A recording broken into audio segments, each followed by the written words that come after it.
نبدأ بقى نخش في القانون التاني لمندل، واللي فهم القانون الأولاني سهل جدا يفهم القانون التاني لمندل. طيب تيجي نقول مع بعض ايه هو القانون التاني لمندل، نص القانون التاني لمندل. بس أفكرك وأنا بقول القانون التاني لمندل أفكرك بنص القانون الأول لمندل اللي هو كان فيه زوج من الصفات الوراثية المتضادة. ايه هو القانون الأول؟ قال لي والله انت جبتي فردين زوجتهم مع بعض، يبقى إذا بالنسبة لي اختلف فردان نقيان، انت جبتي في الأول معايا أفكرك انت جبتي في الأول فرد نقي طويل الساق مع فرد نقي قصير الساق وعملت لهم تزاوج، يبقى إذا اختلف فردان نقيان في زوج من الصفات المتضادة. ايه كلمة زوج دي؟ قال لي والله بناخد في الرياضة ان كلمة زوج بتساوي صفتين، يبقى إذا اختلف فردان نقيان في زوج من صفاتهما المتضادة فإنهما ينتجان عند تزاوجهما اللي هي الفاميلي 1 أو الجيل الأول أحد الفردين يحمل صفة سائدة اللي هي صفة الطول أو صفة اللون الأصفر في بذور نبات البازلاء، ثم تورث الصفتين معا اللي هي الطويل مع القصير، ثم تورث الصفتين معا بنسبة 3:1. وكده ده بالنسبة لي قانون الأول لمندل. نخش في الجديد بقى. ايه هو القانون التاني لمندل؟ قال لي خدي بالك القانون التاني لمندل بدل ما كنت هدرس، انت قلتي لي هدرس زوج والزوج ده ب2 صفة، لا ما مش هدرس الزوج، لا انا هدرس زوجين، والزوجين ده المرة دي ب4 صفات وراثية متضادة. بالنسبة لي 4 صفات وراثية متضادة. طيب ما تيجي نشوف كده اهو نفس الفكرة، بس بدل ما مندل اشتغل على صفة وراثية متضادة، لا أنا هشتغل على زوجين يعني 4 صفات متضادة. يعني مثلا هجيب نبات طويل الساق مثلا أحمر الأزهار مع نبات مثلا قصير الساق أبيض الأزهار، يبقى أنت كده درستي صفتين عشان يعرف يا ترى الصفات الوراثية دي بتنتقل إزاي، ويا ترى الصفة التانية دي هتأثر على الأولى في حاجة؟ لأ، وهو بيدرس معايا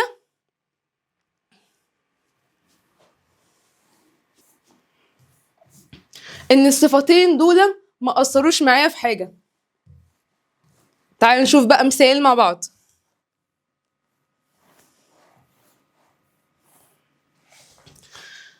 احنا كده فهمنا ازاي درسنا صفة وراثية او ازاي انتقلت معايا صفة وراثية مضادة للصفة الأخرى في قانون مندل الأول. طب محتاجة ايه؟ أنا محتاجة قانون التاني لمندل. قال لي بس انت هتجيبي مسألة وراثية برضه، هنوضح على أسس وراثية. ناتج تزاوج نبات بازلاء أصفر البذور أخضر القرون. ركز أنا قلت لك لون البذرة غير لون القرن، اللي هتقوله في البذرة صفة سائدة غير اللي هتقوله في القرن صفة سائدة. يبقى ناتج نبات بازلاء قرونه خضراء وبذوره صفراء مع نبات بازلاء قرونه صفراء وبذوره خضراء. قال لي بس انت المره دي هتطلعي لي كام ناتج؟ ده احنا المره اللي فاتت كنا بنطلع 4 نواتج، 3 صفه سائده و1 صفه متنحيه. المره دي هتطلعي لي كام ناتج؟ هتطلعي لي 16 ناتج، بس لما تيجي تختصرهم في الرياضه عندنا هيطلعوا نسبه 3 صفه سائده الى 1 صفه متنحيه. تيجي نجرب مع بعض قبل ما نتكلم. بس هنعمل ايه؟ هنعمل مسألة وراثية بدل الكلام العربي ده. لا انا هختصره برموز. طب انت هتجيب ايه؟ انت هتجيب بيرنت، هتجيب بيرنت تعمل لهم تزاوج يطلع لي فاميلي 1 and family 2 او جيل اول وجيل تاني. يبقى البيرنت معايا انت هتجيب بيرنت اهي. تعالى نترجم. انت قلتي ايه؟ بازلاء قرونها خضراء بذورها صفرا. ثواني كده نمسك واحده واحده. هي القرون الخضراء دي كان واخده لون ايه معايا؟ قرون خضراء دي كانت بالنسبه لي صفه سائده. يبقى بس اخضر ده يعني ايه؟ يعني جرين. ناخد في الانجليش اخضر جرين. يبقى جي كابيتال، جي كابيتال كروس. ما انت عندك بالنسبه لي علامات كروس. بذوره صفرا. انا عارفه ان بذور الصفرا بالنسبه لي صفه سائده، واي صفه سائده بتاخد حرف كابيتال. يبقى واي واي كابيتال، واي كابيتال، واي كابيتال كروس مع نبات بازلاء قرونه صفراء بذوره خضراء. قرون صفراء يبقى دي صفه متنحيه. يبقى عكس الجي كابيتال هي عباره عن ايه؟ عباره عن جي سمول، جي سمول. طيب بذورها خضراء، بذورها خضراء يعني واي سمول، واي سمول. طيب هتطلع ايه؟ هتطلع الجاميطات اللي احنا اخدناها قبل كده في تانية اعدادي، ان هي دي اللي بتنقل الصفات الوراثيه من جيل الى جيل اخر، او بنسميها عندنا في العربي اسمها امشاج. طب هتعمل ايه؟ قال لي مش ده شبه ده، يبقى اخد واحد بس اللي هي جي كابيتال. والواي كابيتال دي شبه الواي كابيتال دي، اقول لك تاخد منها برضو واحده بس. تمام؟ طب بس الجي سمول زي الجي سمول هتبقى خد لها واحده بس. والواي سمول زي الواي سمول، بس ركز وانت بتكتب. شفت شكل الواي كابيتال من شكل واي سمول، والجي كابيتال من شكل جي سمول. ما ينفعش دي تعملها شبه دي، يبقى انت كده مسألتك غلط. يعني حرام بعد ما تترجم وبعد ما تكون فاهم معايا المسألة تروح منك علشان خاطر حروف كابيتال وحروف سمول. يبقى كده طلعت جاميتات. كده ايه جاميتات 1؟ نطلع فاميلي 1. طب انت هتعملي تزاوج، يعني ده اهي، ده مع ده وده مع ده. يبقى جي كابيتال جي سمول اهي، جي كابيتال جي سمول. واي كابيتال واي سمول. بس عاملها مندل قال ايه؟ قال لي ثواني انا هجيب افراد الجيل الاول هعمل لهم تزاوج فيما بينهما يطلعوا لي افراد الجيل الثاني. يعني هجيب واحد من ده هجوزه اعمل له كروس، اعمل له كروس مع واحد شبهه. جي كابيتال جي سمول، واي كابيتال واي سمول. طيب تيجي نعمل بقى فاميلي 2. تبتدي ايه؟ انا هجيب جي كابيتال اهي بيرنت 2، جي كابيتال جي سمول، واي كابيتال واي سمول كروس جي كابيتال جي سمول، واي كابيتال واي سمول. طب هعملها ازاي دي؟ تبتدي طب العوامل الوراثيه او الجاميتات بتاعتي هوزع. قال لي تستخدمي قانون التوزيع الحر. يعني ايه توزيع حر؟ يعني هتطلعي من البيرنت دي 4 جاميتات، من البيرنت دي 4 جاميتات. طب تيجي نعمل كده جدول.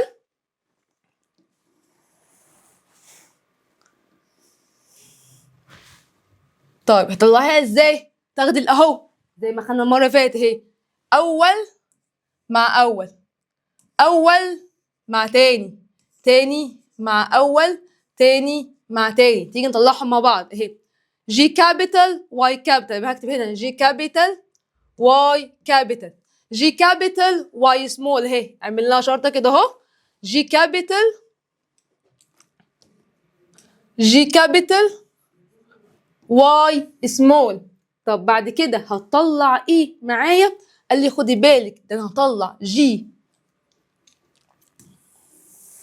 اهي، جي سمول واي كابيتال اهي، جي سمول واي كابيتال، جي سمول واي سمول.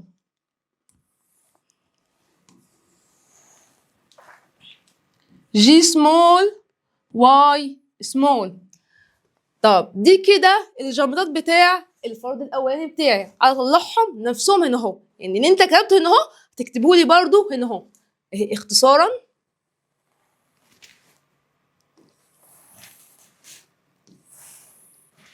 اهي بالنسبه لي جي كابيتال واي كابيتال، جي كابيتال واي سمول، جي كابيتال دي جي سمول، دي بالنسبة لي جي سمول اهي، جي سمول اهي، جي سمول واي كابيتال، جي سمول واي سمول. يبقى دي بالنسبة لي اهي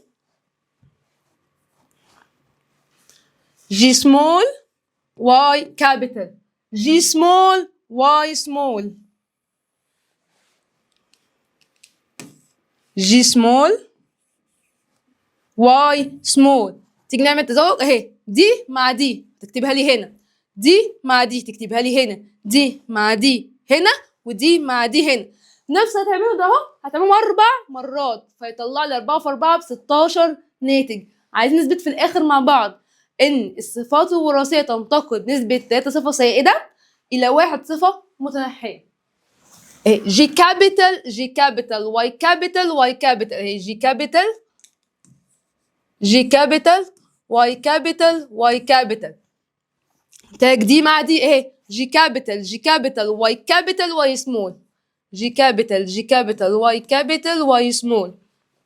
دي مع دي جي كابيتال، جي سمول، جي كابيتال، جي سمول، واي كابيتال، واي كابيتال، جي كابيتال، جي سمول اهي جي كابيتال، جي سمول، واي كابيتال، واي سمول. دي برضو مع دي ودي مع دي ودي 4 مرات، جي كابيتال، جي كابيتال، واي كابيتال، واي سمول اهي جي كابيتال، جي كابيتال، واي كابيتال، واي سمول، جي كابيتال، جي كابيتال، واي سمول، واي سمول، جي كابيتال، جي سمول، واي كابيتال، واي سمول، جي كابيتال، جي سمول، واي كابيتال، واي سمول، جي سمول، جي سمول، واي كابيتال، واي كابيتال، جي كابيتال، جي سمول اهي دي مع دي الاول، خلينا دي مع دي الاول، جي كابيتال، جي سمول، جي كابيتال، جي سمول، واي سمول، واي سمول، جي كابيتال، جي سمول اهي جي كابيتال، جي سمول، واي كابيتال، واي كابيتال.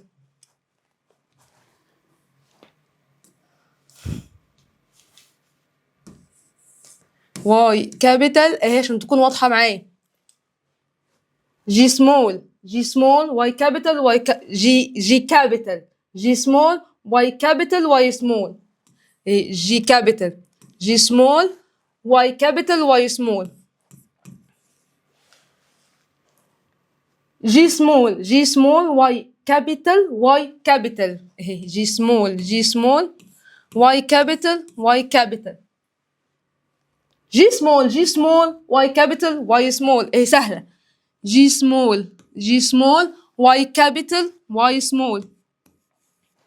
اخر واحدة معايا جي سمول، بس هنا في جي كابيتال يبقى الكابيتال قبل السمول، جي كابيتال، جي سمول، واي كابيتال، واي سمول. طب هنا جي كابيتال، جي سمول اهي جي كابيتال، جي سمول، واي سمول، واي سمول. طب دي مع دي جي سمول، جي سمول، واي كابيتال، واي سمول، جي سمول، جي سمول، واي كابيتال، واي سمول. طب دي مع دي اخر واحده معانا جي سمول، جي سمول، واي سمول، واي سمول.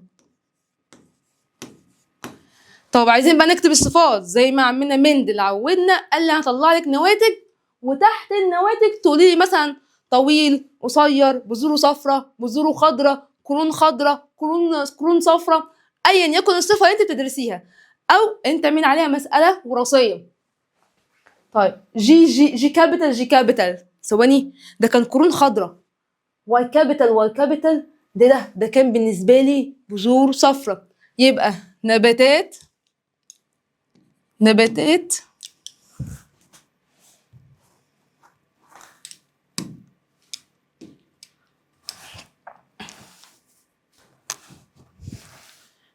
يبقى نبات قرونه خضراء بذوره صفراء.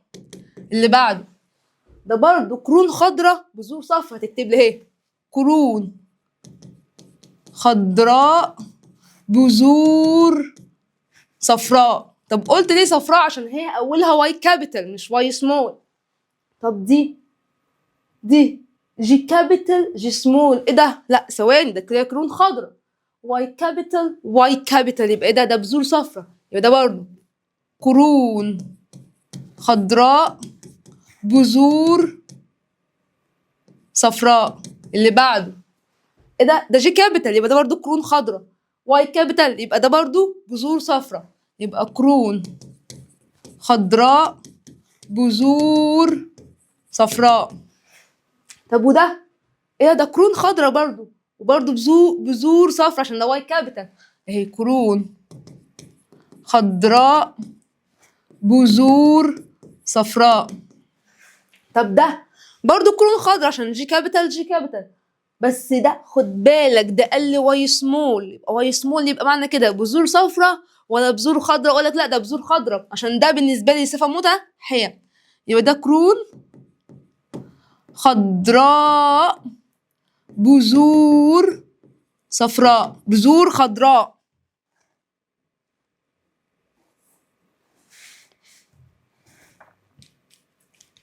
نكتبها بس تاني، يبقى ده قرون خضراء بذور خضراء. طب ده جي كابيتال يبقى ده قرون خضراء، امسك في اول حرف معاك، دايما بتمسك في اول حرف. ده واي كابيتال يبقى كده بذور برضو صفراء، يبقى قرون خضراء بذور صفراء. طب جي كابيتال لا ده قرون خضراء. طب واي سمول ده كده بذور خضراء، يبقى ده بالنسبه لي قرون خضراء بذور خضراء. طب ده جي كابيتال يبقى ده قرون خضراء، واي كابيتال ده بالنسبه لي بذور صفراء، يبقى ده قرون خضراء بذور صفراء. طب ده قرون خضراء بذور صفراء، يبقى ده قرون خضراء بذور صفراء. جي سمول يا ثاني، جي سمول معنى كده من كلامك ده حرف سمول صفة متنحية يبقى قرون صفراء. بس واي كابيتال يا بذور صفراء، يبقى قرون صفراء بذور صفراء. قرون صفراء بذور صفراء. طب ده قال لي ثواني جي سمول يبقى ده بالنسبه لي قرون برضو صفراء زي ده، يبقى قرون صفراء وده بذور صفراء زيه بالظبط. طب ده قال لي ثواني جي كابيتال يبقى معنى كده ده قرون خضراء، واي كابيتال ده بذور صفراء، يبقى دي قرون خضراء بذور صفراء. طب وده خضراء قرون خضراء وده بس المرة دي بذور خضراء، يبقى بالنسبة لي قرون خضراء بذور خضراء. طب وده قال لي ثواني جي سمول يعني معنى كده ان القرون اللي معاكي دي صفراء، ما هو صفة متنحية. واي كابيتال يا البذور اللي معاكي دي صفراء، يبقى قرون صفراء بذور